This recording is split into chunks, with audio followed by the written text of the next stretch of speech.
Quiero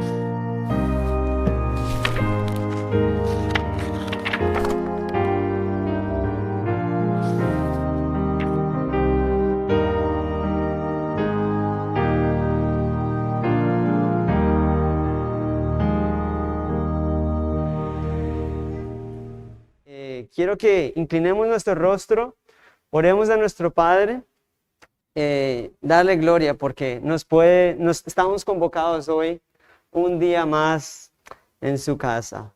Bendito Rey y Dios de los cielos, gracias por este nuevo día, por este nuevo amanecer, Señor, en el cual tú nos has guardado, nos has cuidado, nos has sustentado, Señor, y has estado, Señor, con nosotros. Te damos a ti la gloria. Agradecidos, Señor, estamos. Alabadle, Señor, como lo cantábamos ahorita al inicio. Que toda nuestra vida, Señor, cada momento, podamos siempre darte gloria a tu nombre. También oramos, Señor, por nuestra hermana Sor con su dolor de rodilla, para que, por favor, seas tú sanándole, si es tu voluntad, que la guardes, que la fortalezcas. Y que incluso, Señor, le ayude a estar pendiente de tu palabra, Señor. Ahora que leemos tu palabra, sé tú ayudándonos, a mí como expositor y a mis hermanos que están hoy. Las enseñanzas han sido reflejadas en otras culturas. La historia que vamos a estar estudiando en la mañana de hoy también tiene eso. Y es la historia del buen samaritano. Y dije que su influencia es sin precedentes, porque incluso hay hospitales fundados, orfanatos y todo tipo de organizaciones caritativas, y no siempre son cristianas. La enseñanza del buen samaritano ha trascendido las fronteras. Hay cosas que de pronto solo como se quedan en la iglesia, pero hay unas donde incluso hasta los no creyentes conocen. Y es la historia del buen samaritano, en la cual procuraré, con la ayuda del Señor, exponer. Y quiero invitarles a que abramos nuestras Biblias al Evangelio de Lucas, capítulo 10. Se ha titulado este sermón, Los súbditos del reino. Los súbditos del reino. Ahora, sería un poco atrevido de mi parte llegar enseguida y clavarnos de cabeza en esta parábola sin antes haber leído o entendido el contexto en el cual nuestro Señor Jesucristo da esta enseñanza, da esta historia. Porque como les dije, muchos conocen la parábola del buen samaritano, pero ¿será que conocen el propósito por el cual fue dicha? Porque créanme, mis hermanos, que si tenemos en mente que es hacer bien y obrar bien, y esa es la finalidad, estamos equivocados. Eso no quiere decir que no tengamos que hacer el bien. Evidentemente, es una virtud del cristiano amar al prójimo y obrar. Pero va mucho más allá de una barrera moral. Entonces, creo que será necesario primeramente entender el contexto en el cual se da esta parábola. Y quiero delinear, trazar nuestro rumbo en esta mañana. Como les dije, vamos a estar iniciando nuestra introducción con los primeros versículos de este mismo capítulo, del 25 al 28. Esa será nuestra introducción.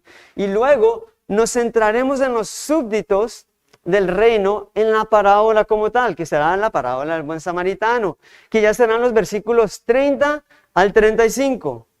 Allí tendremos nuestros tres acostumbrados encabezados para luego aterrizar y concluir con los versículos 36 y 37. Entonces, vamos a leer del 25 hasta el 28. He aquí un intérprete de la ley se levantó y dijo para probarle: Maestro, ¿haciendo qué cosa heredaré la vida eterna? Y él le dijo: ¿qué está escrito en la ley? ¿Cómo lees? Aquel respondiendo dijo: amarás al Señor tu Dios con todo tu corazón, y con toda tu alma, y con todas tus fuerzas, y con toda tu mente, y a tu prójimo como a ti mismo.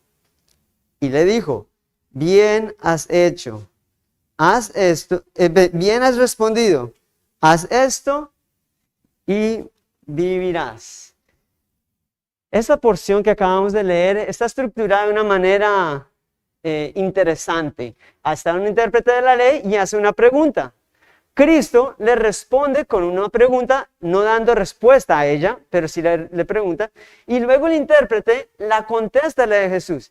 Y solamente ahí, cuando el intérprete le contesta a Cristo, es que entonces Cristo le responde a su primera pregunta. Dice, he aquí un intérprete de la ley se levantó y dijo, para probarle, Maestro, ¿haciendo qué cosa heredaré la vida eterna? Y aquí hay algo que quiero iniciar diciendo, y es que está Jesús, el intérprete, y habrá seguramente algunas otras personas, porque entendemos que dice, se levantó. En la cultura rabínica, el rabino se sentaba en una piedra y los discípulos estaban en el piso. Y una señal de respeto es, se pone en pie y dice algo. Evidentemente, este hombre mostró una señal de respeto, pero puede que sea algo hipócrita, porque dice que se levantó ¿con qué fin? Para probarle. Él no estaba realmente interesado en las verdades del Mesías. Él era buscando corcharlo, encrucijarlo, buscándole la caída. Pero ahora, quizás algunos no entiendan o no sepan que es un intérprete de la ley. Para el contexto nuestro, es un teólogo, un abogado en la provincia de Judá. Ahora, no un abogado como hoy en día, un abogado civil, o en ese entonces de Roma, sino un abogado netamente del Tanakh, es decir, del Antiguo Testamento y específicamente de los primeros 5 libros. Es decir, era un experto, tenía un PhD en lo que era Génesis, Éxodo, Levíticos, Números y Deuteronomio. Lo que se considera como el Torá o la ley, o los libros de Moisés, o los 5 rollos, como se le quiera decir. Este era un hombre que conocía de pie a pa toda la escritura. Y eran muy duros en memorizarse pasajes enteros. Él conocía muy bien. Pero lejos estaba de vivirla, la conocía, pero lejos estaba de Cristo. Y le hace una pregunta que creo que es importante y que no solamente se la hizo él, sino en varias ocasiones en los evangelios vemos esta pregunta y es: Maestro, Rabí, ¿haciendo qué cosas heredaré la vida eterna? Yo creo que es importante contestarnos esta pregunta, pero con otro enfoque distinto, porque es que aquí es haciendo qué cosas, hay obras, entonces tendré méritos para ganar la vida eterna. Ese era lo que él estaba diciendo. ¿Qué debo hacer yo para ganar la vida eterna? Entonces, la pregunta es legítima en el sentido de que, bueno, si hay una vida eterna, y eso es lo que dicen, ¿cómo llego allá? La respuesta está en Cristo, en Él mismo. Estaba hablando con el verbo Dios. Y es una pregunta que se le hace a la persona indicada, aquel que da vida eterna, a Cristo. Pero está desenfocado. Primero lo quería probar. Y segundo, él estaba pensando en méritos para llegar a su salvación. Ahorita vamos a explicar un poco más de eso. Y entonces, en base a esa pregunta, el Señor no se la contesta inmediatamente, sino que le dice, ¿qué dice la ley? ¿Qué dice lo que tú estudias? Y él contesta apropiadamente. Amarás al Señor tu Dios con todo tu corazón, con toda tu alma, con todas tus fuerzas y con toda tu mente, y a tu prójimo como a ti mismo. Nótense algo, Cristo no dice lo que él podía haber dicho, sino que él remite al fundamento de su doctrina, que es la palabra de su Padre, que es el Antiguo Testamento. Él va a las Escrituras, y ahí en las Escrituras, el intérprete de la ley, también se le pueden decir escribas, porque los escribas eran intérpretes también. Este abogado contesta debidamente: debes amar a Dios y debes amar a tu prójimo como a ti mismo. ¿Y saben qué le contesta Jesús? Bueno, antes de eso, para explicarles, ese pasaje que él dijo de amar a Dios y amar al prójimo no está explícito en un solo pasaje del Torá. Está en 2, Deuteronomio 6, el famoso Shamá, el versículo 5, donde dice, amará, oye, Israel, tu Dios es uno.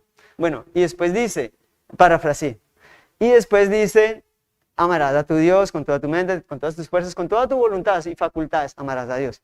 Y Levítico 19, versículo 8, acá lo tengo, versículo 18, dice, y no vengarás ni guardarás rencor a los hijos de tu pueblo, sino amarás a tu prójimo como a ti mismo, yo Jehová. Es decir, él cogió un texto del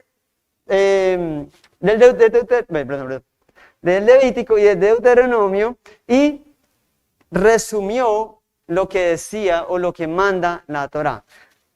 Entonces, Cristo le responde debidamente. Dice en versículo 28, le contesta la pregunta y dijo, bien has hecho, respondió, haz esto y vivirás. El intérprete quería una respuesta y es, ¿qué hago para heredar la vida? Y Jesús se la contesta debidamente. Si tú quieres ganarte la salvación, ama a Dios con todo tu corazón, con toda tu mente, con todas tus fuerzas y a tu prójimo como a ti mismo. La pregunta entonces es, ¿podría haber llegado a hacer eso? ¿O habrá alguien aquí en este lugar que pueda amar a Dios con todas sus fuerzas, con todas sus facultades? Ni un solo segundo. Es el mensaje del Evangelio, que estamos destituidos de la gloria de Dios. Somos pecadores. La ley requiere perfecta obediencia y ningún ser humano sobre la faz de la tierra la ha cumplido debidamente. Ahora, si tú le preguntas al abogado, a este intérprete, hubiese dicho, yo sí la cumplo a cabalidad. Pero nótense algo, Jesús no le dice, cuando él le preguntó, ¿qué hago para heredar la vida eterna? Él no le dice vida eterna. Jesús estaba aquí evangelizando a este hombre. Pero para evangelizar tú tienes que mostrarle su condición antes de la buena noticia. Y lo que Cristo estaba haciendo con estas preguntas era llegar a lo más profundo de su corazón.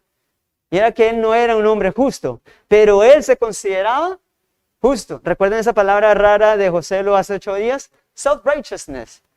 La palabra que quiere decir que ellos se consideraban en sí mismos como justos. Esa actitud propia es como justos,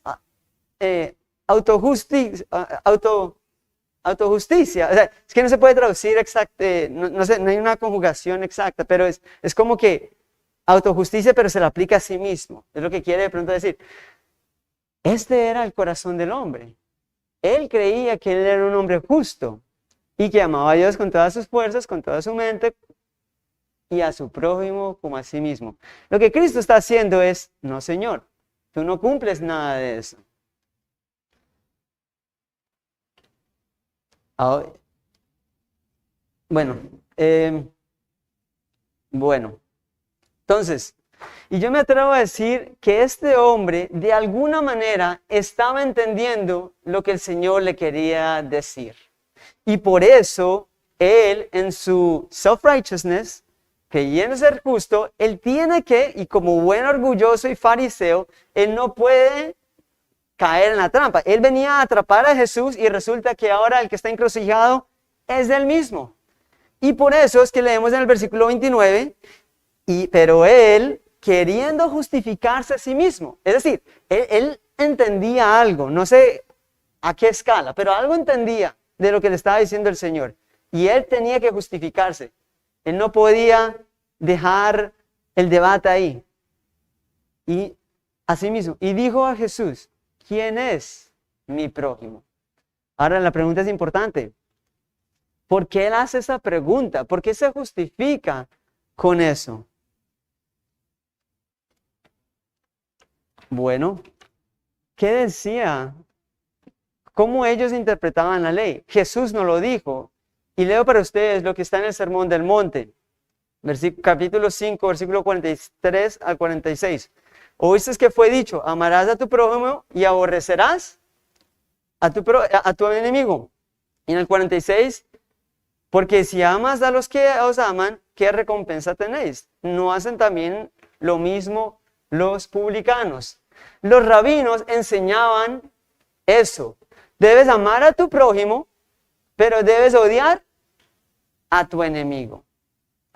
Esa era la enseñanza rabínica, la que está consignada en el Talmud. Eso era lo que ellos vivían. Era legítimo a la luz de ellos poder ser un buen prójimo con aquellos que me hacen bien, con mis judíos, con los de mi nación, linaje de Abraham, pero con cualquier otro no podían hacerlo. Pero eso era interpretación, o le habían agregado a la ley del Señor. Y es interesante porque en el Antiguo Testamento, y solo voy a citar para los que anotan, algunos pasajes donde el Dios mismo invita a estos hombres a amar a su prójimo, incluso al extranjero, al forastero, al pagano, al que no hace parte de la nación. Éxodo 23:9.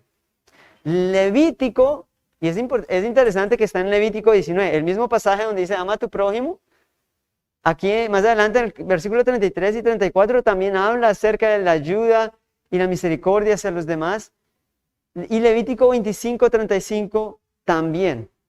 Ahora, más asombroso es que no solamente entre los judíos se segregaban, sino que los mismos fariseos se segregaban de los saduceos.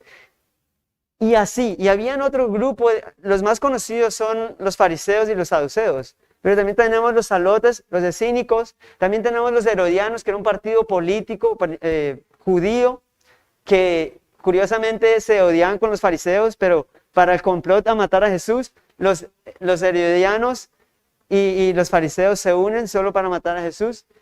Pero todos ellos se segregaban. El herodiano era buen prójimo con los herodianos, pero odiaba a los fariseos a sí mismo. Esa era la mentalidad de estos hombres. Y asimismo, la del intérprete de la ley que está con el Señor. Ahora, les dije a mis hermanos que como introducción les quería presentar el contexto. Y es importante porque este hombre se consideraba a sí mismo como justo. Se consideraba una persona que amaba al prójimo. Y lejos estaba de ello. Ya Cristo había desvelado su corazón y le estaba mostrando que no cumplía las exigencias de la ley y por eso no podía heredar la vida eterna. Ahora el Señor va a contestar la pregunta de este fariseo: ¿quién es mi prójimo? Y se la va a contestar en el versículo 36. Pero todavía no lo lean, ya vamos para allá. Antes de contestar la pregunta, Él va a narrar nuestra historia que nos concierne de este punto del sermón hasta el final, que es la parábola del buen samaritano. Y la vamos a estar leyendo bajo 3 encabezados. El primero, el escenario de los súbditos. El segundo, los falsos súbditos. Y el tercero, los verdaderos súbditos. Y dice así el versículo 30 y la parábola, respondiendo Jesús a la pregunta de este fariseo: ¿quién es mi prójimo? Dijo: un hombre desciende a Jerusalén a Jericó y cayó en manos de ladrones, los cuales le despojaron e hiriéndole se fueron dejándolo medio muerto. Aconteció que descendió un sacerdote por aquel camino y viéndole pasó de largo. Asimismo, un levita, llegando cerca de aquel lugar, viéndole, pasó de largo. Pero un samaritano que iba de camino vino cerca a él y viéndole fue movido a misericordia. Y acercándose vendó sus heridas, echándole aceite y vino y poniéndole en su cabalgadura y le llevó al mesón y cuidó de él. A otro día, al partir, sacó 2 denarios y los dio al mesonero y le dijo: cuídale, y todo lo que gastes de más, yo te lo pagaré cuando regrese. Nuestro primer encabezado está titulado El escenario de los súbditos. Y vamos a ver que tanto el sacerdote, el levita y el samaritano van a cruzar por allí, están en un mismo escenario. Ahora, quizás para nosotros sea un poco difícil entender qué es eso de que venía de Jerusalén a Jericó y cómo era que los atracaron y todo lo más. Y quisiera de pronto amplificar un poco esto para comprender qué estaba sucediendo. Y como lo vimos ahorita en la escuela, es importante entender qué entendían los receptores iniciales, qué entendió el intérprete cuando Jesús dijo eso. Y asimismo, los que recibieron el libro de Lucas, los primeros oyentes. Jerusalén, por naturaleza, era una ciudad donde los judíos, era una ciudad migratoria. Los judíos iban allá para las fiestas. Habían muchas celebraciones en distintas épocas del año donde se iba al templo, porque el centro era el templo era el centro de su religión. Era lo que representaba el lugar de su Dios, la ciudad santa. Por lo tanto, habían muchos caminos para llegar. Cuando uno estuviera en ese lugar, en esa región, todos los caminos no conducirían a Roma, sino a Jerusalén. Bueno, también a Roma, porque ya Roma estaba en ese momento, pero antes de ello, lo que quiero decir es que dentro del mismo Judá, todos los caminos apuntaban a Jerusalén porque era un lugar donde siempre se iba. Ahora, ¿qué tanto? ¿Cómo era este camino?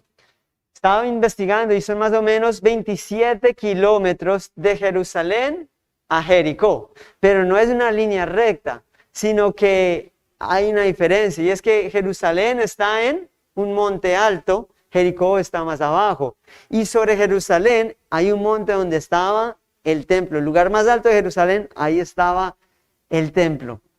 Ahora, yo me puse a buscar en Google y puse 27 kilómetros, puse Portal del Prado, y puse Malambo y todavía no daba. Después puse Sabana Grande, tampoco. Y después puse Santo Tomás y dio 27.5. Entonces, para que ustedes tengan una idea, es más o menos si ustedes caminan desde el portal del Prado hasta Santo Tomás. Ahora dicen que uno desciende más o menos 1.200 kilómetros. Estamos hablando más de 1 kilómetro de altura por 27 kilómetros. Y no solamente eso, había un apodo para este camino entre Jerusalén y Jericó, y es Valle de Muerte o Sendero de Sangre, especialmente llegando a Jericó. A unos 5 kilómetros, era el lugar incluso más oscuro de todo ese camino. Y era un lugar perfecto para los atracadores. Era un lugar lleno, con mucha piedra, lleno de cuevas, desértico. Era el lugar propicio para tú poder atracar a alguien y fácilmente huir a alguno de esos escondites naturales. Y se dice así, Sendero de Sangre, precisamente porque se conocía que era un lugar peligroso. Así como cuando uno va a algún lugar, una ciudad extraña o que no está muy familiarizado y debe saber por dónde transitar para no entrar en un lugar peligroso. Alguna vez eso me pasó con un hermano muy querido. Bueno, entonces este era el escenario. Un hombre descendía de Jerusalén a Jericó. Seguramente no era un samaritano, seguramente era un judío, aunque Jesús no lo dice. Pero la reacción del intérprete de la ley nos da a entender que era un compatriota de él, porque él se apiada de esta persona. Pero más allá de esto, ¿qué le pasó a este hombre? Quedó moribundo, lo despojaron de todo, lo atracaron hasta no más. Y no solamente le quitaron las cosas físicas, sino que su integridad física también. Está moribundo, escasamente respirando, sin poder moverse, inconsciente quizás, estaba allí. Este hombre estaba urgido de que alguien le socorriera, de que alguien viniese a su pronto auxilio. Y en medio de este escenario encontramos a dos personajes, y es lo que nos lleva a nuestro segundo encabezado, que tiene que ver con los falsos súbditos. Entendemos ya el camino, era peligroso, había un hombre que había caído en manos de ladrones y en gran necesidad vienen estos dos, y vienen a esta escena dos falsos súbditos. Aconteció, versículo 31, que un sacerdote de aquel camino, viéndole, pasó de largo. Asimismo, un levita, llegando cerca de aquel lugar, viéndolo, pasó de largo. Nuevamente entendemos que hay dos hombres que lo van a ver. Uno se dice que es un sacerdote y el otro es un levita. El sacerdote dice que viéndole, pasó. Y nuevamente el levita dijo, llegando cerca de aquel lugar, viéndole, pasó de largo. Ambos hombres pasaron de largo. Ahora es importante entender quiénes eran estos hombres y cómo el intérprete de la ley que estaba escuchando a Jesús entendía y sabía quién eran ellos. Tanto los sacerdotes como los levitas hacían parte del linaje de Aarón, eran parte del sacerdocio, venían de la tribu de Judá, tanto los sacerdotes como los levitas. Ambos eran oficiales del templo, ambos servían activamente en los quehaceres religiosos de toda la nación. Eran los sacerdotes.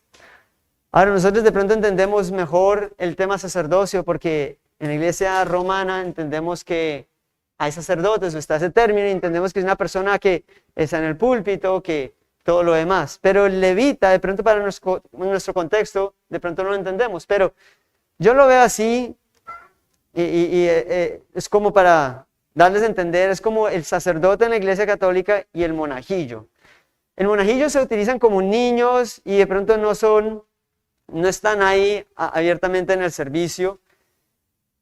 Asimismo eran los sacerdotes. Los sacerdotes tenían unos oficios que cumplir distintos a los del levita. Los sacerdotes hacían los sacrificios, eran los intercesores del pueblo, elevaban el incienso, era la adoración directa, los intermediarios entre el pueblo y Dios. Los levitas venían en un orden jerarquial más abajo y eran como los auxiliares, los asistentes. Ellos cantaban, asistían al sacerdote, seguramente limpiaban la sangre ya después del sacrificio. Ellos eran, digamos que también en el templo, de hecho el templo, ustedes han escuchado, han leído que habían guardias en el templo. Bueno, esos guardias del templo eran levitas.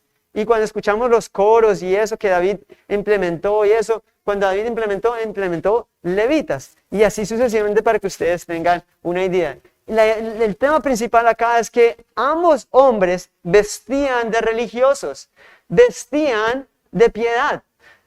Ambos hombres entendían y habían leído la Torá, comprendían la ley.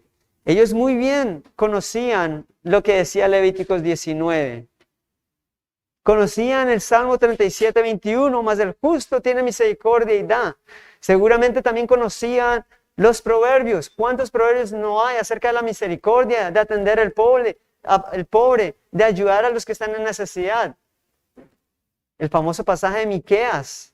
Oh, hombre, el que te ha declarado lo que es bueno y el que te pide Jehová a ti, solamente hacer justicia y amar misericordia y humillarte ante tu Dios. Un pasaje que es usado nuevamente en el Nuevo Testamento. Estos hombres conocían la ley del Señor por su naturaleza en su ejercicio profesional. Conocían esto. Pero obedecían, deseaban hacerlo. A la luz de la parábola debemos decir que no. No podemos encasillar a todos los sacerdotes y a todos los levitas y a todos los judíos.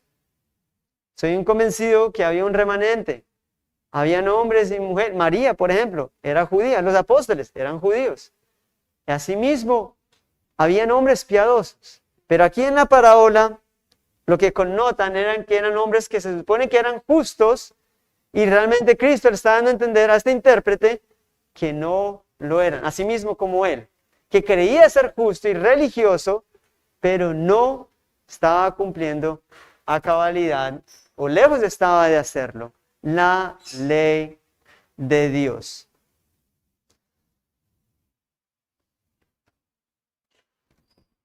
Fallaron en cumplir la ley. Vemos que hay cero amor, y la conclusión podría ser que hay cero amor por el hombre atendido y cero amor por Dios. Porque si amaban a Dios, ¿qué harían? Obedecerían. Por lo tanto, son falsos súbditos. Y hay comentaristas y diferentes cuestiones donde tratan de justificar al sacerdote que si bajaba de Jerusalén estaba ritualmente puro, y si bajaba de Jericó, una ciudad donde había muchos sacerdotes y muchos levitas, entonces seguramente quería llegar a su ciudad puro y si ayudaba. Pero la realidad es que si esto es una parábola, es un evento que pudo haber pasado, pero que Jesús la está utilizando simplemente para dar a entender su punto. Por lo tanto, no podemos especular en cuáles fueron las razones por las cuales no tocó. Lo que Cristo está mostrando es que ninguno de estos dos hombres mostró compasión, que ninguno de estos dos hombres amaban al prójimo ni amaban a Dios. Esa es la conclusión a la que podemos llegar. No había justificación en su actitud y en su quehacer, en su acción del sacerdote y mucho menos del levita, que era un ayudante constantemente. Ninguno de ellos se apiadó. Y yo me imagino ahora la cara de este intérprete como diciendo, bueno, ¿quién lo va a socorrer? ¿Será que son los fariseos? ¿Será que son los saduceos? ¿Quién va a ayudar a este hombre? Oh, sorpresa, el peor de los peores, el más vil de todos los pecadores, el samaritano. El samaritano ha llegado a la escena. A lo que nos lleva a nuestro tercer punto, los verdaderos súbditos. Versículos 33 al 35. Pero un samaritano que iba de camino vino cerca de él, viéndole, noten eso, así tal cual como los otros, viéndole cerca de él, vino cerca de él y viéndole fue movido a misericordia. La diferencia está ahí. Ahorita, bueno, y acercándose vendó sus heridas, echando el aceite y vino y poniendo de su cabalgadura y lo llevó al mesón y cuidó de él. Al otro día, al partir, sacó 2 denarios y los dio al mesonero y le dijo, cuídame, y todo lo que gastes de más, yo te lo pagaré cuando regrese. Hay varios elementos que toca destacar aquí para comprender las dimensiones y el punto central en el cual Cristo estaba llegando al corazón de este hombre. Lo primero es que utiliza la figura de un samaritano, una raza que odiaba a los judíos desde la antigüedad.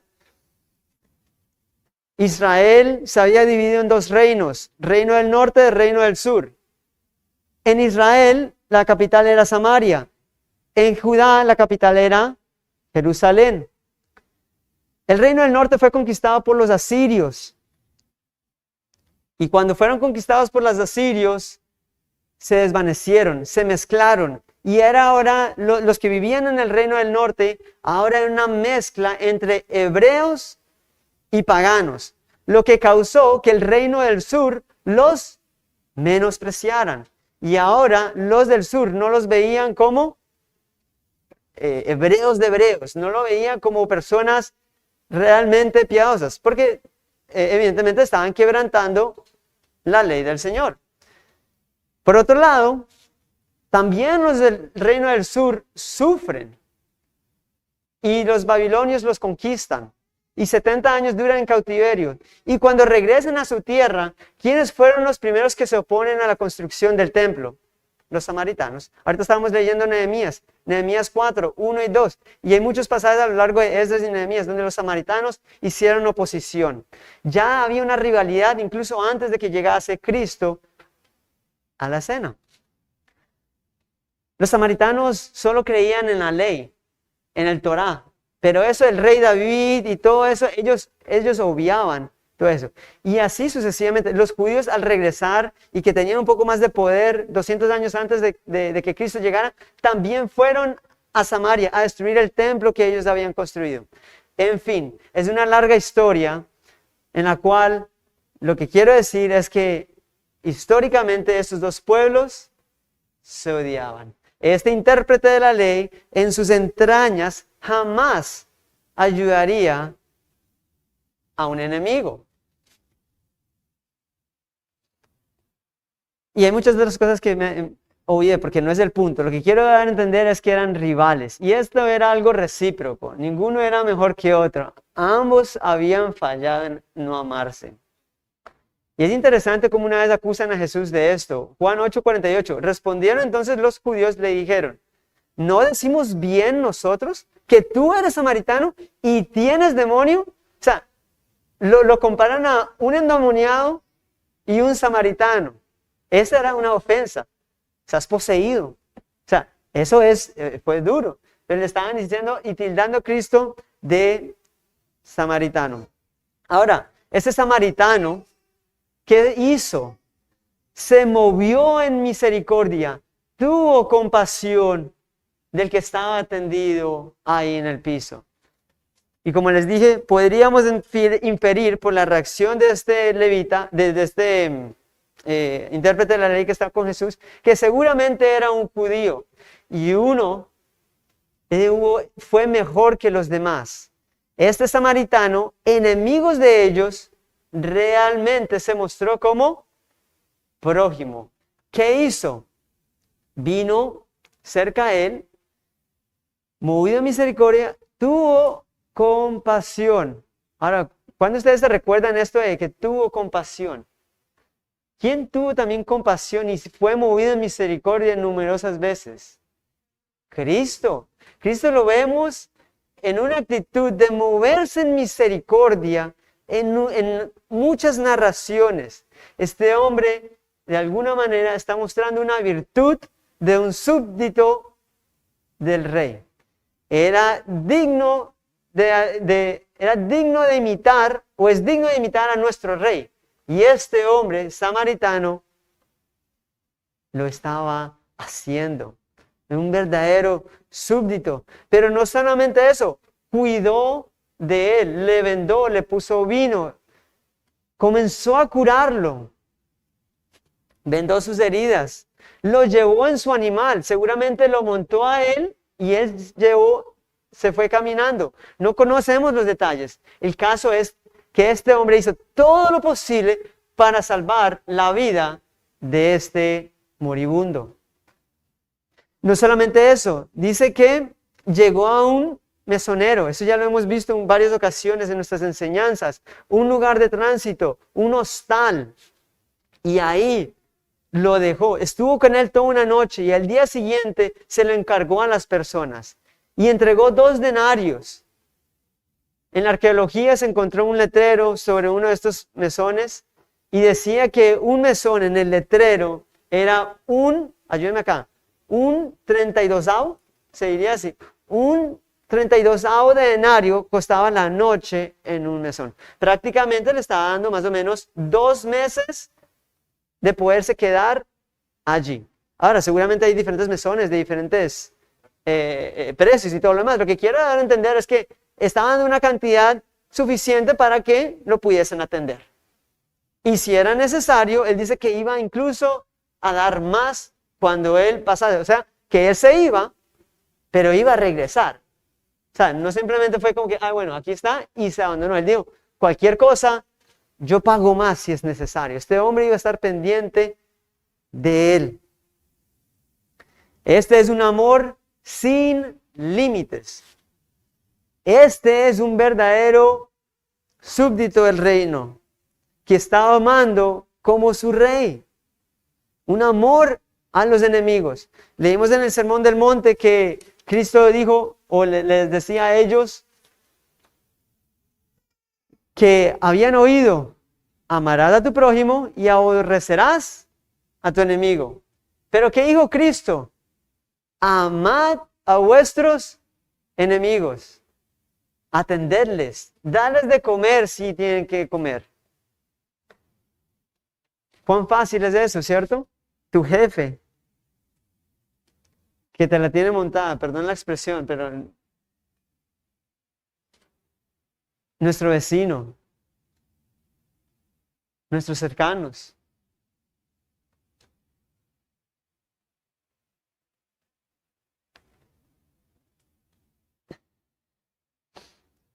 Yo no me imagino la cara de este rabino al ver que en la parábola este vil pecador poseído por demonios, un samaritano, lo más vil de lo más vil, estaba siendo superior a aquellos que servían a Dios en el templo.